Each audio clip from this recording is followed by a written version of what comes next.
Assalamualaikum dan salam sejahtera. Jadi hari ini kami ingin menerangkan tentang bagaimana teknologi mempengaruhi perkembangan pembinaan etika dan peradaban dalam masyarakat berbinang kaum. Kumpulan kami terdiri daripada Muhammad Izani, Ryan Randy, Jericho Jones dan saya sendiri, yaitu Muhammad Ifat Hanif bin Asri. Untuk slide yang pertama, mari kita lihat pengenalan topik ini. Teknologi memainkan peranan besar dalam masyarakat hari ini, terutama dalam memudahkan komunikasi antara pelbagai kaum. Namun, ia juga membawa cabaran seperti penyebaran berita palsu, ucapan kebencian dan pengaruh budaya asing. Jika tidak dikawal, kesan negatif ini boleh menjejaskan nilai moral dan perpaduan masyarakat. Oleh itu, adalah penting untuk kita menggunakan teknologi dengan bijak bagi mengekalkan keharmonian sosial. Seterusnya, dalam era teknologi moden, isu keselamatan data dan privasi semakin menjadi perhatian. Maklumat peribadi kini lebih mudah diakses dan dikongsi. Namun, hal ini juga meningkatkan risiko kebocoran data serta penyalahgunaan maklumat.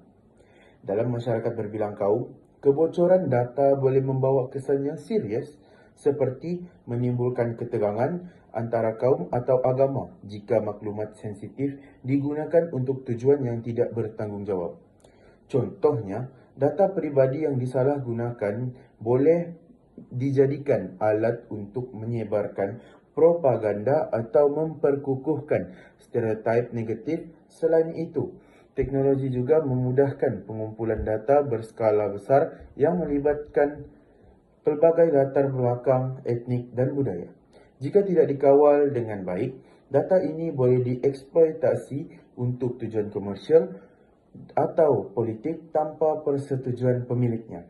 Oleh itu, amat penting bagi kita untuk meningkatkan kesedaran tentang keselamatan data dan mengamalkan langkah-langkah perlindungan seperti menggunakan kata laluan yang kuat, mengelakkan berkongsi maklumat peribadi secara terbuka, dan memahami hak privasi kita di platform digital.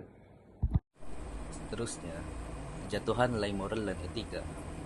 Akses tanpa hak kepada kandungan tidak bermoral seperti keganasan, pornografi, dan jenayah cyber boleh mempengaruhi tingkah laku individu. Hal ini karena teknologi membolehkan sesiapa sahaja untuk mengakses maklumat tanpa sekatan, termasuk kandungan negatif.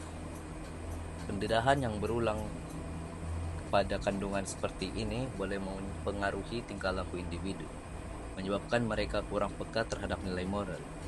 Selain itu, sikap individualistik juga semakin meningkat karena penggunaan teknologi yang berlebihan, menyebabkan kurangnya interaksi sosial dalam dunia nyata.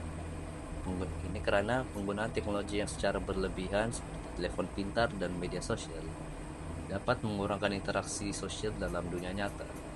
Apabila manusia kurang berinteraksi secara fisikal, mereka cenderung untuk mementingkan diri sendiri dan kurang empati terhadap orang lain.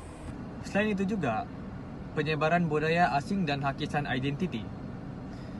Budaya luar yang tidak selari dengan nilai tempatan mudah meresap melalui media sosial yang boleh menyebabkan sesetengah individu lebih mengutamakan budaya asing berbandingkan warisan sendiri.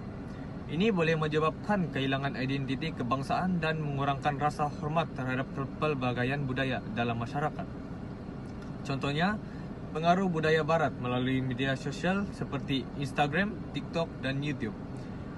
Kandungan seperti gaya hidup musik, fashion, dan cara hidup yang sering ditunjukkan di platform ini menjadi ikutan ramai, terutamanya golongan muda. Media sosial mempermudahkan penyebaran budaya asing ke seluruh dunia tanpa sempadan. Masyarakat Malaysia terdedah kepada gaya hidup barat yang cenderung menekankan kebebasan pribadi, pemakaian moden, dan gaya hidup konsumtif. Misalnya, tren barat seperti pakaian ketat, solekan tebal, dan budaya berat dalam pemakanan fast food dalam mempengaruhi ramai individu di Malaysia. Seterusnya, media sosial membolehkan maklumat disebarkan dengan pantas, termasuk berita palsu yang boleh mencetuskan ketegangan kaum dengan agama. Penyebaran berita palsu sering berlaku apabila pengguna berkongsi maklumat tanpa menyemak kesahihannya terlebih dahulu. Sebagai contoh, terdapat insiden di mana berita palsu mengenai rusuhan kaum tersebar di media sosial menyebabkan ketakutan dan ketegangan kepercayaan terhadap agama dan kaum masing-masing. Oleh itu, penting bagi pengguna media sosial untuk bersikap bertanggungjawab dengan menyemak kesahihan maklumat sebelum berkongsi dan mengelakkan penyebaran ucapan pembencian.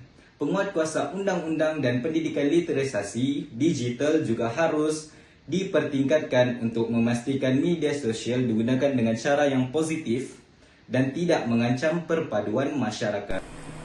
Kesimpulannya, walaupun teknologi memainkan peranan penting dalam kemajuan peradaban, penggunaannya perlu dikawal dengan etika yang tinggi bagi memastikan keharmonian dalam masyarakat berbilang kaum. Pendidikan, kesedaran sivik, dan penguatkuasaan undang-undang yang berkesan adalah langkah yang penting untuk menangani cabaran ini, agar teknologi dapat digunakan secara bertanggung jawab tanpa menjejaskan perpaduan dan nilai kemanusiaan.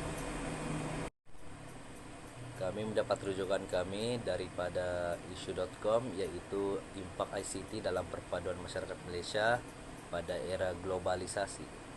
Selain itu, kami juga mendapat rujukan dari Universiti Malaya Press 2020, yaitu penghayatan etika dan peradaban.